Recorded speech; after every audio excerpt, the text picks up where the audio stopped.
movieweb.com. Well, the story is based on your real-life experiences growing up in Iran and Austria and France. And is this movie 100% autobiographical, or is this a fictional story inspired by your ordeals growing up? I think the second thing is better put, because, you know, it's certainly not a documentary about my life. And it's certainly a subjective point of view. And it's certainly that when you make a script, you know, the part of the storytelling, we should never forget it. So if I pretend that is 100% autobiographical, that means that the dog looks like the dog that I draw, that this thing that I said, exactly I said this thing, which is not true. Of course, is a part of storytelling. It's based on my own experiences, and then, you know, you have to make a story. I think even documentaries, they are part fictional. As soon as you make a story, you have to have some fiction. Otherwise, it doesn't work. Yeah. What inspired you to create the Persepolis graphic novels? Well, you know, that was really my answer to the world, because, you know, the two times that I left Iran in '84 and in '94, I heard so many crazy things about my, you know, Iran. You know, people, they were saying things, and I was like, this is not like this is not like that. And, you know, that is a truth, a reality that you see on the TV channel, that I don't say it doesn't exist, it does. But that is many other realities that we never see. So, you know, that was really to say, this, I will give you at least another point of view. It's a very personal one. It just engaged my own person, but this is it. And so that was the beginning, how I started it.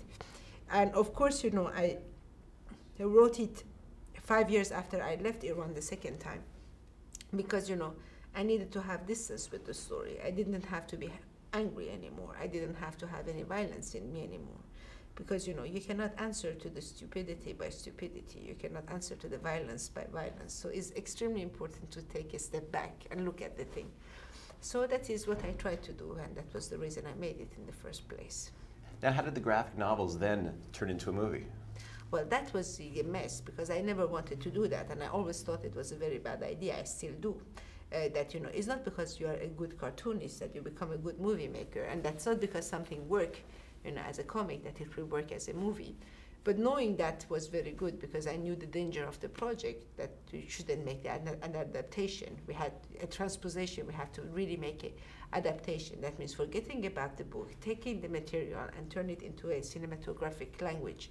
But I made it because a friend of mine wanted to become a producer, and, you know, and I was like, you know, I want to work with my best friend Vincent, and I want the studio in Paris, and I want this, and I want that, and I want Catherine Deneuve. And he said, yeah, okay. And then I was like, shit, now I have to do it. So that is how it started.